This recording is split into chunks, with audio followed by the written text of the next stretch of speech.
Welcome to the newest episode of Beyond the Fame with Jason Fraley. I'm your host, Jason Fraley, picking the brains of the top filmmakers, musicians, and artists of our time. Grand Funk Railroad rolls into the Hollywood Casino at Charlestown Races in West Virginia this Friday night.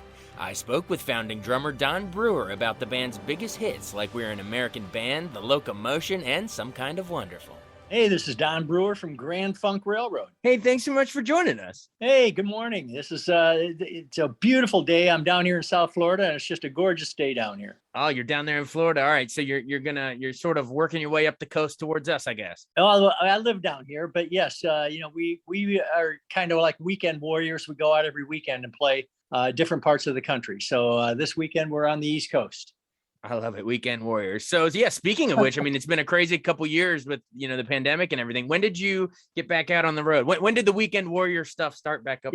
Yeah, we got going again around the beginning of July this year. And it was a long year and a half, sitting at home waiting and actually wondering whether we would ever be able to get back to some kind of normal and get touring again. And so, we were very fortunate to kick off this new tour, the Some Kind of Wonderful tour, which was postponed in 2019. And it's just, here we go. We've been going since July, and we're going to continue into 2022.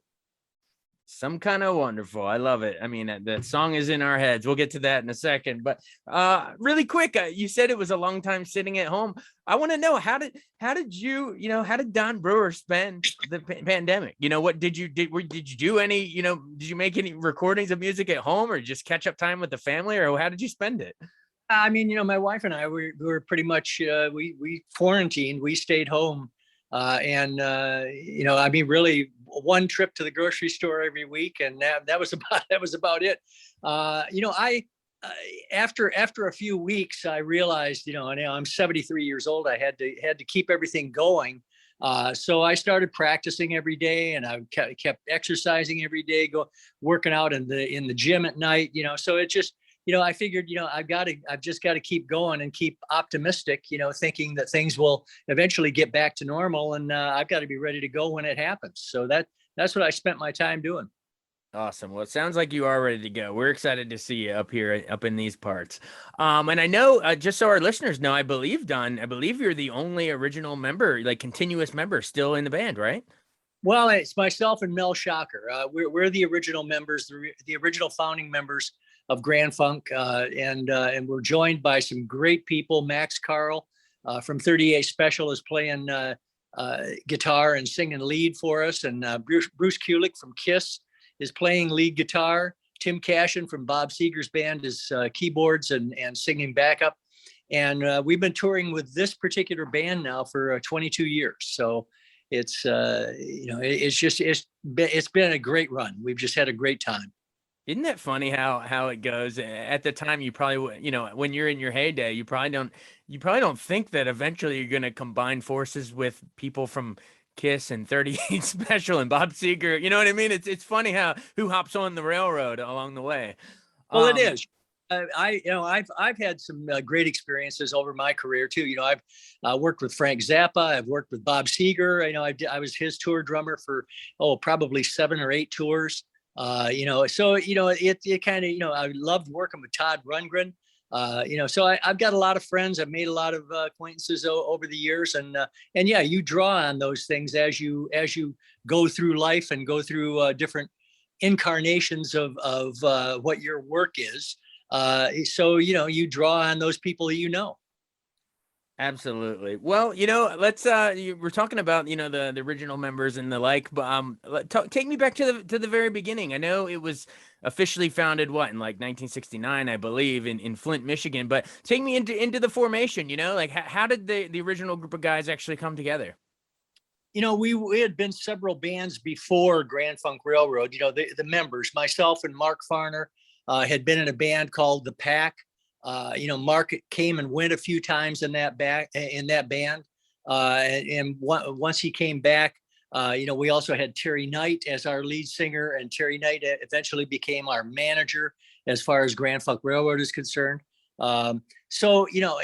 We experimented with some different things. And then as music changed in the late 60s from being like a pop AM format, it became heavy in rock, with Jimi Hendrix and Cream and Blue Cheer, those kind of 3-piece power trios were happening, and we decided we'd try to make that change as well. So we decided to enlist Mel Shocker, who was playing with Question Mark and the Mysterians.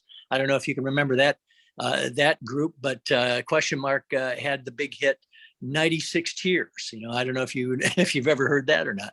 But anyway, so we enlisted Mel to come on board and start this new trio, and things just clicked. We lucked out and got on the first Atlanta Pop Festival as the opening act. We went from there to the Texas International Pop Festival, started playing a lot of hippie ballrooms around the South. Pretty soon we ended up with a recording contract with Capitol Records, and off we went. It just took off. It was just having the right people together at the right time. Oh, absolutely. And your sound was just so unique. I thought it really stood out from all the other stuff at the time. We loved it. It just, you put it on, I'm sure it takes people back. If you don't mind, I'd love to go through, at least a couple of your hits. I mean, there's so many we could talk about, but tell me about We're an American Band. Everybody loves that one. It is, in fact, when I was interviewing Joe Walsh a couple years ago, he goes, "Yeah, we're an American band." I feel like he kind of that he became sort of a phrase there. But what about made that one so special, you think? And that the keys in the background, the bim, bim, bim, bim. It's just it really just sounds like a hit record, doesn't it? It's just, it comes on and it just grabs everybody's ear, with the cowbell, and then it just takes off. I don't know. I had worked on that song, maybe for a week or two. Coming out of a real bad situation with our former manager, and he was suing every city we were playing in, and we needed to make a transition from FM underground radio to the new FM hit radio format that was happening in 1972, and so you had to change all of your 7-minute songs. They now had to be 3 or 4 minutes long. So I came up with this idea. We're coming to your town. We'll help you party it down. That was the first lyric I had for the song. And I'm not a great guitar player, but I know a few chords on the guitar. And I picked up my guitar and I started, messing around with it. And pretty soon I put together the chord changes and I had the lyrics for the song. I didn't have the tag, "We're an American Band," until finally I just sang it one day because it came in my head. And it sounded great, so I put the song together that way, and it was just one of those things that, again, it just had the right stuff at the right time.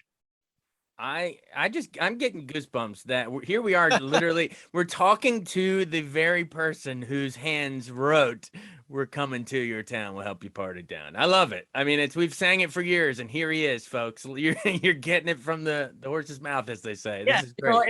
And I wasn't trying to wave the flag with "We're an American Band." It's just like when I was singing along one day in my apartment, playing the chord changes to the song, and it just came to me, "We're an American band," and it just like, God, that sounds great. I mean, that's what worked.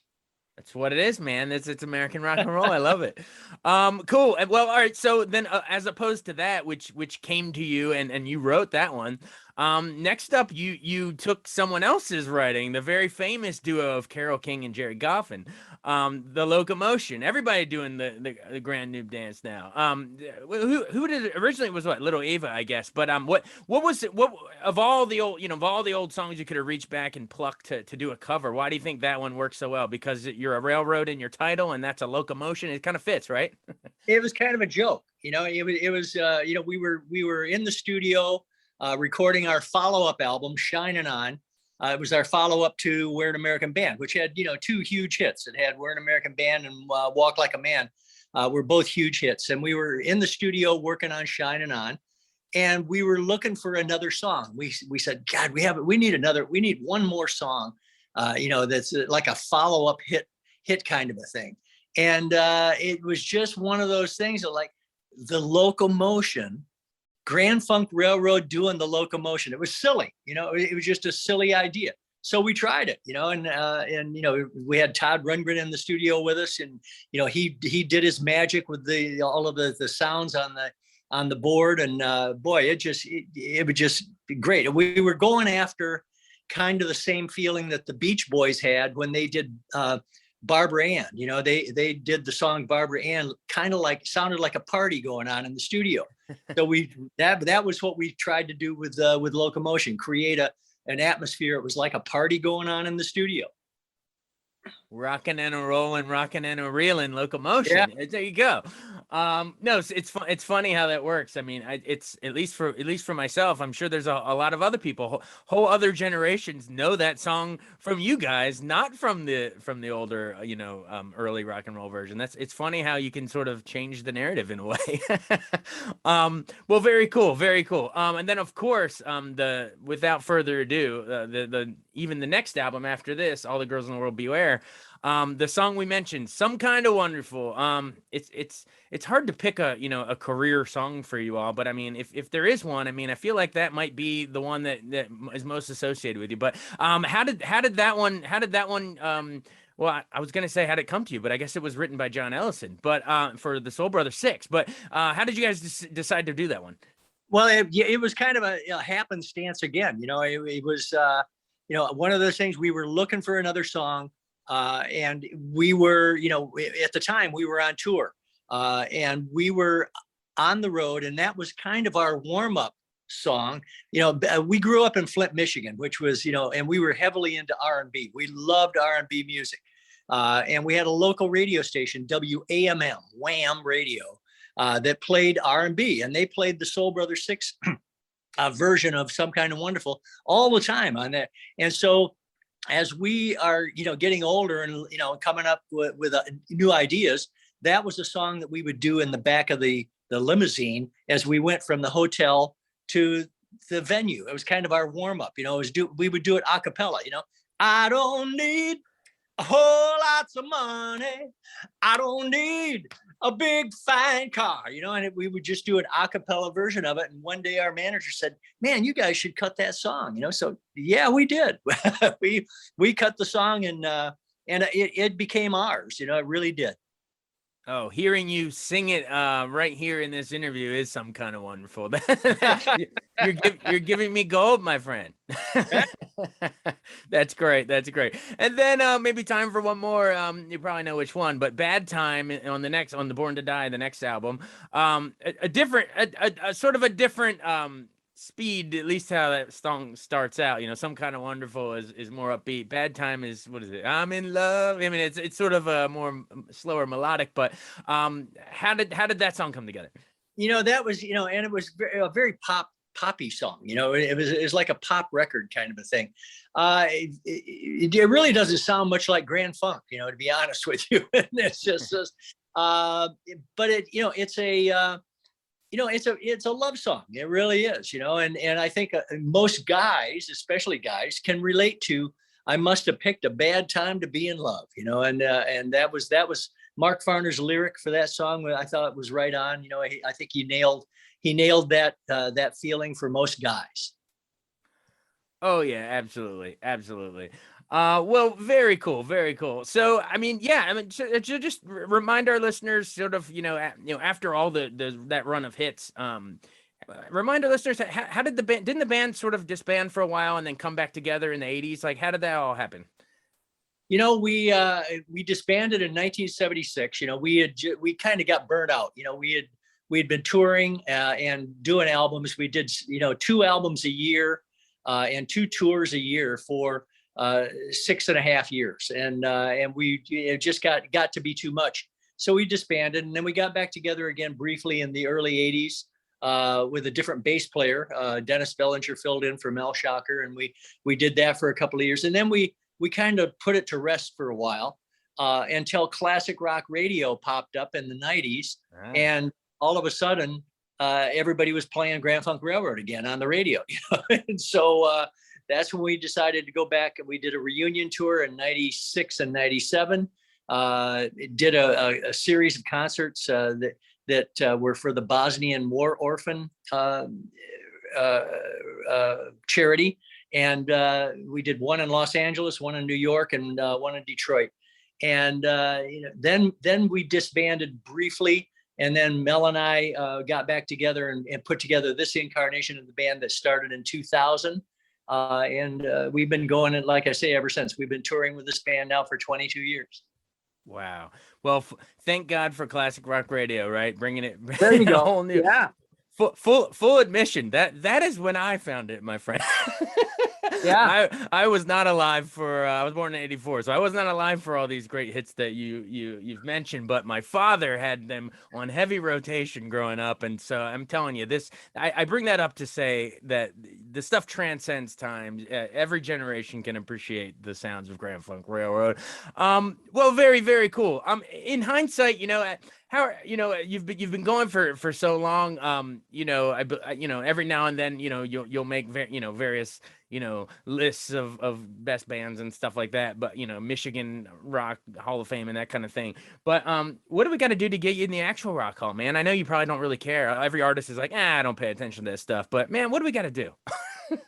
Yeah, I don't pay much attention to that anymore, and it's just whatever. If it's meant to happen, it'll happen. That it's one of those kind of things. It just nothing. There's nothing we are going to do that's going to change the trajectory of that situation. So we'll just whatever happens. Absolutely. And real quick before we run, what was it like being in Bob Seger's Silver Bullet Band for a while? He's another rock and roll legend. It was great. You go out and play all of those hits that guy has written over the years, and every night, and it's just amazing. Hit after hit after hit. It was a great experience. I've known Bob Seger and the guys in the band, Craig and Alto and Chris and all of the guys. I've known them for 40 plus years, and it was kind of like my second home. So when I wasn't working with Grand Funk, I'd be working with the Silver Bullet Band. So not bad. Absolutely. Well, he's a gret songwriter, and you are as well. And so I'm always curious, songwriters wise, like how does stuff actually come to you? What's your process? Is it like you actually carve out time and you sit down and write, or is it you're just sort of walking around or in the shower, or eating dinner or whatever, and then it pops into you and then you run off and write? What's your approach? Is it structured or free flow? Yeah, it can be both ways. If you're really pressed to come up with something, and you need to come up with something, then you do those kind of sessions. But other times, you can just be walking around and all of a sudden an idea comes into your head, and you look for some way to record it. So you don't forget it. And then you can put pieces together. You come up with a bridge line or a chorus line or a verse. Or just a ditty. Michael Jackson used to write all of his stuff basically with his voice. He would come up with the parts for the bass. He'd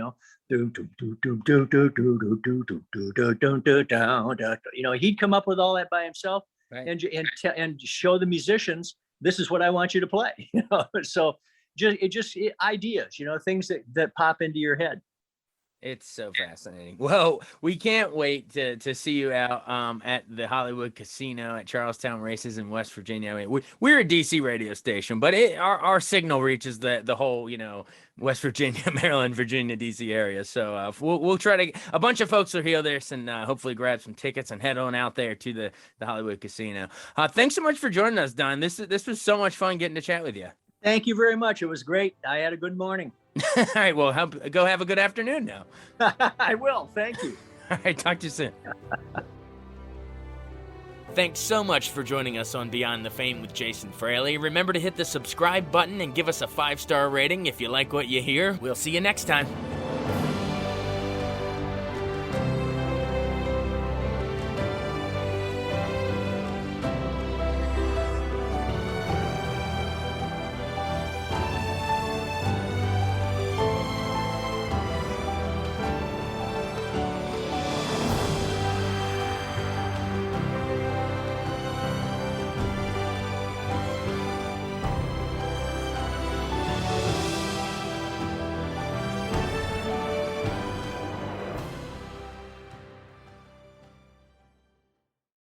I wanted to take a second to tell you about an app I really enjoy. Living in the DC area is great, and Podcast DC gathers all of the local shows that I like all in one local app. Health, sports, local news, politics, and so much more. Podcast DC is the new local app with hundreds of DC area podcasts to choose from. I can earn exciting rewards just for listening and share the podcasts I love instantly. Available in the App Store or in Google Play, listen local with Podcast DC.